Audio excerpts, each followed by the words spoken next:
천재 삼남매를 사온 쫓겨난 대궐 상궁 장금이. 궁궐에서 18년간 헌신했지만 모함으로 쫓겨난 장금이 왕이 무릎 꿇은 어머니가 되다. 눈보라치는 겨울밤, 그녀 앞에 노예로 팔려가는 새아이가 나타나는데 어머니, 배고파요.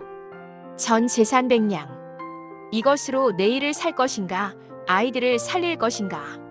그녀의 선택은 조선 팔도를 뒤흔들 기적의 시작이었습니다. 사연 시작 전 구독과 좋아요 부탁드립니다. 지금 어디서 이야기 듣는지 댓글도 남겨주세요. 여기 계신 모든 분들에게 건강과 행복이 가득하기를 바라겠습니다. 눈보라 속에 버려진 상궁 장금이. 대궐 후원에 첫눈이 내리던 그날, 장금이는 28배 나이로 평생을 바친 궁궐 밖으로 내쳐졌습니다. 장금아, 내 죄를 아느냐? 상선 마마의 차가운 목소리가 얼어붙은 공기를 가르며 떨어졌습니다. 장금이는 고개를 들지 못한 채 바닥에 이마를 박았습니다. 소인, 죄를 모르옵니다. 모른다고? 내가 중전 마마께 올릴 약재를 잘못 조제하여 마마께서 병환이 깊어지셨느니라. 너희들이 아니었다면 큰일 날 뻔했다. 장금이의 얼굴이 하얗게 질렸습니다. 그럴 리가 없었습니다. 그녀는 3대가 의녀를 배출한 집안 출신으로 10살 때부터 궁에 들어와 18년간 단 한 번도 약재를 잘못 다룬 적이 없었습니다. 밤낮으로 의서를 달달 외우며 익힌 지식, 수천 번 반복하며 익힌 손끝의 기술. 그 모든 것이 헛것이란 말입니까? 마마 소인은 분명 입 닫혀라. 내가 조제한 약첩에서 독성 있는 부자가 과량 검출되었느니라. 증거가 엄연히 있거늘 무슨 변명을 늘어놓으려 하느냐? 그때 장금이는 깨달았습니다. 이것은 누군가의 계략이라는 것을. 최근 중전마마의 총애를 받으며 승은 상궁으로 발탁될 예정이었던 자신을 시기한 누군가가 함정을 판 것입니다. 뒤에서 낄낄대는 웃음소리가 들렸습니다. 돌아보니 같은 의녀 출신인 금양이가 승리의 미소를 띠고 서 있었습니다. 장금이보다 2살 어리지만 권력욕만큼은 누구보다 강했던 그녀. 상궁들과 은밀히 뇌물을 주고받으며 출세가도를 달리던 금양이었습니다. 장금이 언니 이제야 알겠어요? 이 궁궐에서는 실력만으로는 살아남을 수 없답니다. 언니는 너무 순진했어요. 금양이의 속삭임이 칼처럼 장금이의 가슴을 찔렀습니다. 상선 마마가 최후 통첩을 내렸습니다. 장금아, 내 목숨만은 살려주마. 하나 오늘 당장 궁을 떠나거라. 다시는 한양 땅을 밟지 말 것이며 내가 궁녀였다는 사실조차 입 밖에 내지 말라. 이를 어기면 내 일족을 멸할 것이니라. 마마, 당장 꺼지지 못할까? 장금이는 비틀거리며 일어났습니다. 18년을 바친 대궐, 그 화려한 정각들이 저 멀리 보였습니다. 눈물이 볼을 타고 흘러내렸지만 그녀는 이를 악물고 참았습니다. 궁녀들이 그녀에게 던져준 것은 낡은 무명 치마 저고리 한 벌과 엽전 백냥이 전부였습니다. 18년의 세월이 백냥으로 정리되는 순간이었습니다. 눈보라가 휘몰아치는 겨울밤, 장금이는 대궐 문을 나섰습니다. 뒤돌아보니 붉은 궁궐 담벼락이 어둠 속에서 거대한 괴물처럼 우뚝 솟아 있었습니다. 언젠가는 내 결백을 반드시 증명하고야 말 것이다. 그녀는 주먹을 꽉 쥐고 눈보라 속으로 걸어갔습니다. 갈 곳도 의지할 사람도 없는 그녀 앞에는 캄캄한 어둠만이 펼쳐져 있었습니다. 장금이가 궁을 나온 지 사흘째 되는 날이었습니다. 한양을 벗어나 남쪽으로 향하던 그녀는 수원 근처의 한 장터에 도착했습니다.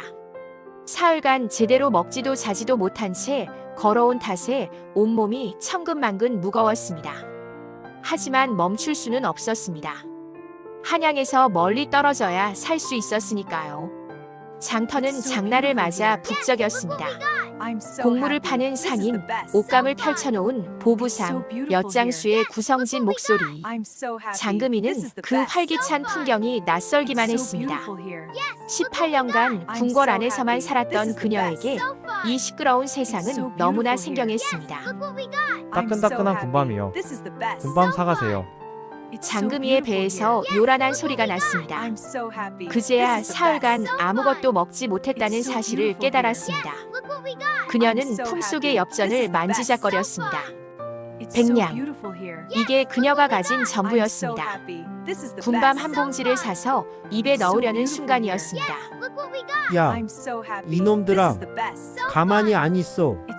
저 멀리서 고함 소리가 들렸습니다. 사람들이 우르르 몰려가고 있었습니다. 장금이도 모르게 그쪽으로 발걸음을 옮겼습니다. 장터 한복판에 굵은 새끼줄에 묶인 아이 셋이 울고 있었습니다. 남자아이 둘과 여자아이 하나. 모두 대여섯 살쯤 되어 보였는데 너무 말라서 뼈만 앙상한 것이 마치 굶주린 들짐승 새끼 같았습니다. 이놈들이 진짜 팔만한 가치가 있는 거요. 구경꾼 하나가 물었습니다. 아이들을 끌고 온 건장한 사내가 코웃음을 쳤습니다. 이놈들 부모가 빚만 600냥 남기고 죽었소. 내가 돈을 받지 못하면 이놈들을 노비로 팔 수밖에 없지 않소. 600냥이라니. 그 큰 돈을 누가 내겠소? 그러게 말이오. 아무도 안 사가면 저 북쪽 소금 광산으로 팔아넘길 생각이오. 거기선 노동력이 필요하니 반값이라도 받겠지. 장금이는 숨이 멎는 것 같았습니다. 소금 광산이라.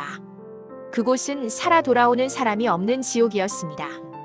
특히 저렇게 어린아이들은 한 달도 버티지 못하고 죽는다고 했습니다. 아이들의 눈을 보는 순간 장금이는 그 안에서 자신의 모습을 보았습니다. 억울하게 쫓겨난 자신, 누명을 쓰고 모든 것을 잃은 자신의 모습을. 마지로 보이는 남자아이가 동생들을 끌어안고 있었습니다. 형아가 지켜줄게. 무섭지 않아. 엉엉. 아이의 작은 어깨가 격렬하게 떨리고 있었습니다. 여자아이는 오빠의 옷깃을 붙들고 흐느껴 울었고 막내로 보이는 남자아이는 이미 기절한 듯 축 늘어져 있었습니다. 600냥 아무도 없소. 사내가 소리쳤습니다. 없으면 이놈들 데리고 가겠소. 마지막이오. 장금이의 손이 저절로 움직였습니다. 품속의 헝겊 보따리를 꺼내 바닥에 던졌습니다. 저기요. 모두의 시선이 장금이에게 쏠렸습니다. 제가 사겠습니다. 뭐? 아씨가? 사내가 의심의 눈초리로 장금이를 훑어봤습니다. 돈은 있소. 장금이는 바닥에 떨어진 보따리를 풀었습니다. 은빛 엽전들이 쏟아져 나왔습니다. 백냥입니다. 제가 가진 전부입니다. 뭐? 100냥, 600냥이 필요하다고 했소. 알고 있습니다. 하지만 장금이는 사내를 똑바로 쳐다봤습니다. 궁궐에서 18년간 익힌 당당함이 그녀의 목소리에 실렸습니다.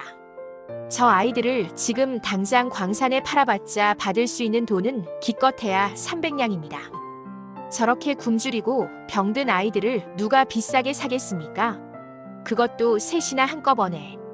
사내의 얼굴이 굳었습니다. 장금이가 말을 이었습니다. 하지만 제가 드리는 100냥은 지금 당장 받을 수 있는 현금입니다. 저 아이들을 먼 북쪽까지 끌고 가는 수고도 덜고 혹시라도 죽기라도 하면 한 푼도 못 받을 위험도 없앨 수 있습니다. 사내가 턱을 쓸었습니다. 장금이는 마지막 설득을 시도했습니다. 거기다 저는 의술을 조금 압니다. 저 아이들이 혹시라도 전염병이라도 걸렸다면 어쩌실 겁니까? 같이 가는 동안 당신께 옮을 수도 있고 다른 노비들에게 퍼질 수도 있습니다. 그렇게 되면 손해는 더 커집니다. 사내의 눈빛이 흔들렸습니다. 장금이의 말이 일리가 있었습니다. 줬소. 100냥에 넘기겠소. 대신 문서에 도장 찍으시오. 감사합니다. 장금이는 떨리는 손으로 노비 매매 문서에 도장을 찍었습니다. 그 순간 100냥이 사내의 손으로 넘어갔고 아이 셋이 장금이의 것이 되었습니다. 사내가 새끼줄을 풀어주고 떠나자 장금이는 아이들에게 다가갔습니다. 맏형이 경계하는 눈빛으로 동생들을 뒤로 숨겼습니다. 누구세요? 우리를 어디로 데려가려고요? 장금이는 무릎을 꿇고 아이들과 눈높이를 맞췄습니다. 그리고 부드럽게 미소 지으며 말했습니다. 데려가지 않아. 이제부터 우리 함께 사는 거야. 네? 오늘부터 내가 너희들 어미다. 너희는 내 자식이고. 새 아이의 눈이 동시에 커졌습니다. 장금이는 품에서 군밤 봉지를 꺼내 아이들에게 건넸습니다. 배고프지? 먼저 이거 먹어. 다른 건 천천히 이야기하자. 아이들은 군밤을 받아들고는 와락 울음을 터뜨렸습니다. 어쩌면 태어나서 처음 받아보는 따뜻한 말과 따뜻한 음식이었을지도 모릅니다. 그날 한푼 없이 빈털터리가 된 장금이와 새아이는 새로운 가족이 되었습니다. 하지만 장금이는 아직 몰랐습니다.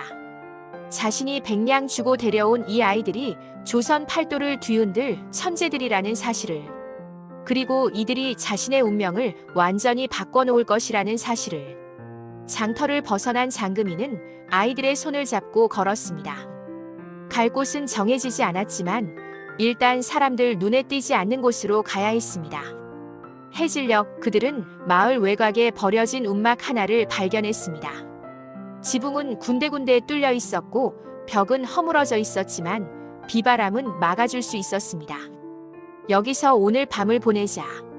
장금이가 말했습니다. 아이들은 고개를 끄덕였습니다. 이미 지칠 대로 지친 그들은 바닥에 주저앉았습니다. 장금이는 주변에서 나뭇가지를 주워 모아 불을 피웠습니다. 궁궐에서는 한 번도 해본 적 없는 일이었지만 생존을 위해서라면 못할 것이 없었습니다. 자, 이리 가까이 와서 몸을 녹여라. 아이들이 불가에 옹기종기 모였습니다. 장금이는 그제야 아이들의 얼굴을 제대로 볼 수 있었습니다. 맏형은 눈빛이 또렷했습니다. 어린 나이임에도 동생들을 지키려는 의지가 강해 보였습니다. 둘째인 여자아이는 얼굴이 창백했지만 눈동자만큼은 맑고 영리해 보였습니다. 막내 남자아이는 아직 정신을 차리지 못한 채 형의 품에 안겨 있었습니다. 이름이 뭐니? 장금이가 물었습니다. 맏형이 대답했습니다. 저는 이름이 없어요. 아버지가 돌아가시기 전에 지어주시려고 했는데. 아이의 목소리가 떨렸습니다. 그럼 내가 지어줄게. 너는 오늘부터 한별이다. 하늘의 큰 별처럼 빛나라는 뜻이야. 한별. 아이가 자신의 이름을 되뇌었습니다. 처음 가져본 이름이었습니다. 그리고 너는 한빛, 한없이 밝은 빛이 되라는 뜻이란다. 둘째 딸아이의 눈에 눈물이 글썽였습니다. 막내는 한울, 한없이 큰 울타리가 되어 가족을 지키라는 뜻이야. 세 아이 모두 장금이를 뚫어지게 쳐다봤습니다. 그 눈빛에는 감사와 그리움, 그리고 희망이 뒤섞여 있었습니다.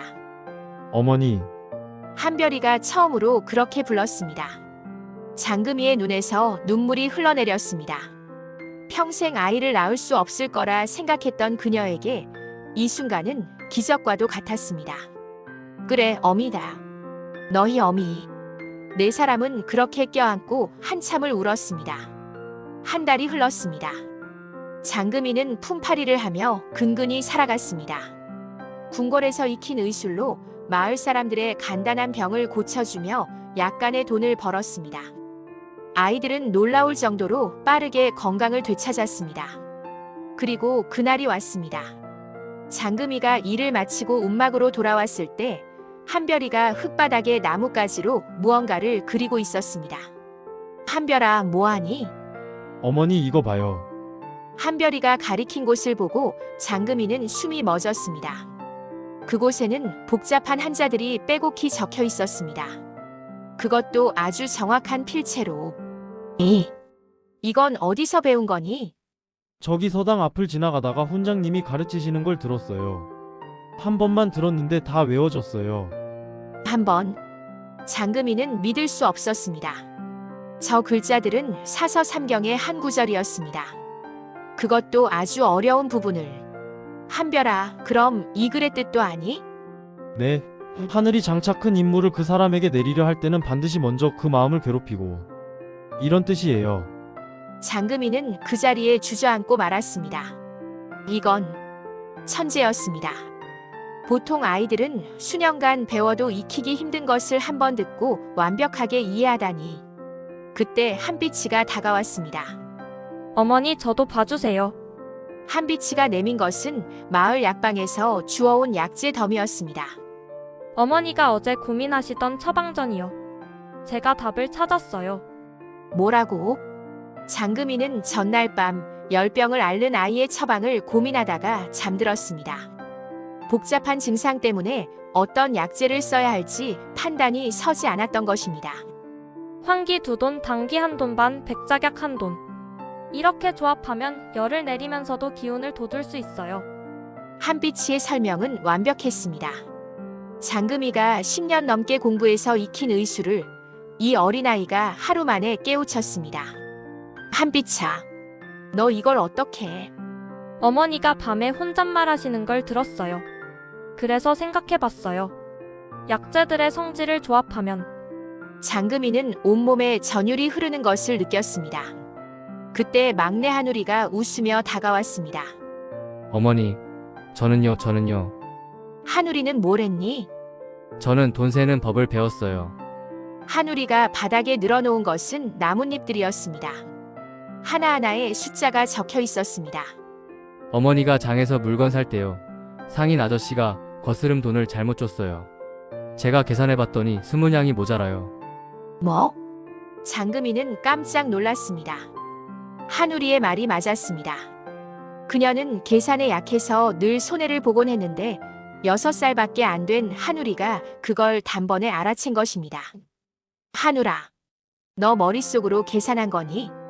네, 숫자들이 막 보여요. 그리고 저절로 답이 나와요. 장금이는 새 아이를 번갈아 쳐다봤습니다. 한별 마이너스 한 번 들으면 완벽하게 암기하는 천재적 기억력. 한빛 마이너스 복잡한 이론을 단숨에 깨우치는 통찰력. 한울 마이너스 숫자를 다루는 비범한 계산 능력. 이 아이들은 하늘이 내린 천재들이구나. 장금이의 가슴이 뛰기 시작했습니다. 이 아이들을 제대로 가르치기만 한다면, 아니, 이 아이들의 재능을 꽃피울 수 있다면. 그날 밤 장금이는 결심했습니다.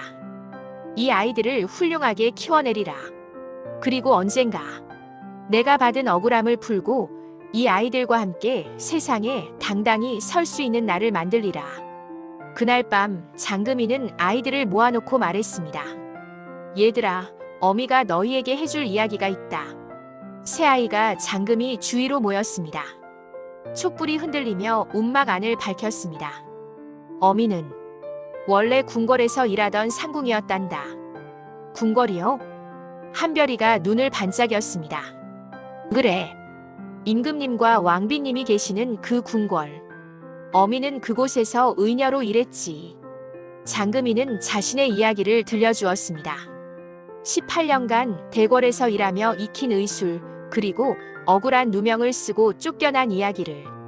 그래서 어미는 지금 이곳에 있는 거야. 하지만 장금이의 눈빛이 강렬하게 빛났습니다. 어미는 포기하지 않을 거야. 언젠가 내 결백을 증명하고 다시 떳떳하게 살 거란다. 그리고 너희들도 함께. 한빛이가 물었습니다. 어머니, 우리가 도와드릴 수 있어요? 그래, 너희가 도와줘야 한다. 너희는 하늘이 내린 재능을 가지고 있어. 그 재능을 잘 갈고 닦으면 언젠가 큰 사람이 될 수 있단다. 한별이가 결연한 표정으로 말했습니다. 어머니, 저는 글 공부를 열심히 해서 과거에 급제할게요. 그래서 어머니의 억울함을 꼭 풀어드릴게요. 한빛이도 거들었습니다.